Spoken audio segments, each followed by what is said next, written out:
Praise the Lord. कलाम कहता है मुबारक हैं वो जो सुलह करवाते हैं। लेकिन हम कब मुबारक ठहर सकते हैं? जब हम दूसरों की नाराजगी को देखकर खुश नहीं होंगे। हम मुबारक तब ठहर सकते हैं जब हम दूसरों की वाकई में सुलह भी करवाएंगे, तब हम मुबारक ठहरेंगे। आज हम कोशिश ही नहीं करते कि अगर किसी दो लोगों की जिंदगियों में अगर नाराजगी चल रही है तो हम उनकी सुलह भी करवाने की कोशिश नहीं करते।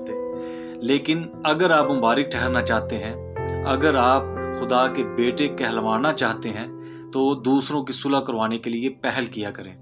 जैसे यीशु मसीह ने हमारा और खुदा का ताल्लुक बहाल किया और हम ले पालक बेटे ठहरे, और हम यीशु मसीह के वसीला से उसी खुदा बाप को अब्बा यानी ए बाप कहकर पुकारते हैं। खुदा ने अपने बेटे यीशु मसीह को इसलिए भेजा कि हम खुदा के साथ मसीह के वसीला से सुलह कर सकें। तो आइए, अगर आप भी मुबारक ठहरना चाहते हैं तो दूसरों की सुलह करवाएं, ताकि आप भी खुदा के बेटे कहलाएं। God bless you all.